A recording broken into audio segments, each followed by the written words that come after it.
நானும் இது தெரியாமங்க போய் போய் கடையில் 10 ரூபாய்க்கு 20 ரூபாய்க்கு 30 ரூபாய்க்குன்னு ஒன்று ஒவ்வொரு பொருளும் வாங்கிட்டு இருந்தேங்க அப்போதைக்கு.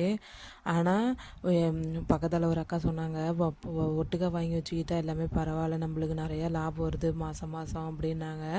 அதனால் சரின்ட்டு அந்த அக்கா சொன்ன இடத்துல போய் வாங்கினதுல எனக்கு ரொம்ப லாபம் தாங்க. வாங்க அதை பற்றி பார்க்கலாம் என்னன்ட்டு. அதுக்கு முன்னாடி என் வீடியோஸை புதுசாக பார்க்குறீங்க தான் சப்ஸ்கிரைப் பண்ணிக்கோங்க, லைக் பண்ணிவிடுங்க. அப்படியே வாங்க வீடியோக்குள்ளார போகலாம். வீட்டுக்கு தேவையான கடுகு, சீரகம், கொத்தமல்லி, வெங்காயம் வாங்கிட்டு வந்தேங்க. தனியாலாம் இருக்குது, அது காமிக்கல. பேஸ்ட்லேருந்து டீ தூள்லேருந்து எல்லாமே வாங்கிட்டு வந்தேங்க. அது ஒவ்வொரு பொருளும் நம்ம அரை கிலோ 1 கிலோன்னு வாங்கி வச்சுக்கிட்டோம்னா நம்மளுக்கு நல்லா பெனிஃபிட் இருக்குதுங்க நிறையா. அதனால் முறையாக வாங்கியிருக்குங்க. ஆனால் எல்லாத்துலேயுமே எனக்கு தெரிஞ்சு லாபம் தாங்க.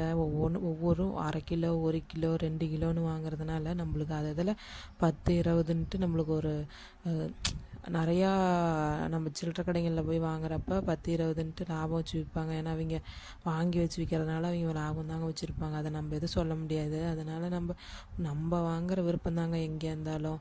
அதனால் விற்கிறீங்கன்னு நம்ம குறை சொல்ல முடியாதுங்க. அதனால் நம்ம ஒட்டுக்காக வாங்கிட்டோன்னா நம்மளுக்கு பெனிஃபிட் நிறையா இருக்குதுங்க. அதனால தான் நம்ம போய் ஒட்டுக்காக எல்லாம் வாங்கிட்டு வந்தேங்க. வாங்கிட்டு வந்ததில் சோயாபீன்ஸ்லேருந்து எண்ணெய், கடுகு, பருப்பு, உளுத்தம்பருப்பு, சேமியாவிலேருந்து, உப்புலேருந்து, டீ தூள் எல்லாமே வாங்கிட்டு வந்துட்டேங்க. மஞ்சத்தூள்லேருந்து எல்லாமே வாங்கிட்டு வந்துட்டேன். ஆனால் கடைக்கு போயிட்டு வரதுக்கு தாங்க ரொம்ப தூரம். முதுகு வலி எடுத்துச்சிங்க தம்பி கூட்டிகிட்டு போயிட்டு வரத்துக்குள்ளார. அதனால் அது கொஞ்சம் சிரமமாக இருந்தால் இருந்துச்சு. என்னதான் இருந்தாலும் இப்போ ஒரு வாட்டி கஷ்டம், அப்புறமேட்டுக்கு பார்த்தா நம்மளுக்கு லாபம் தானேங்க. அதனால் எல்லாமே வாங்கிட்டு வந்துட்டேங்க. அப்புறமேட்டு வாங்கிட்டு வந்ததில் பருப்பு எடுக்கிறப்ப பருப்பு கொட்டி போச்சுங்க. அப்புறமேட்டுக்கு அதையும் எடுத்து பார்த்து பத்திரமா எடுத்து வச்சுட்டு அப்புறமேட்டுக்கு ஒவ்வொன்றும் டப்பாவில் எடுத்து எல்லாத்தையும் அரேஞ்ச் பண்ணி வைக்கணுங்க. எல்லாத்துக்கும் பாய்.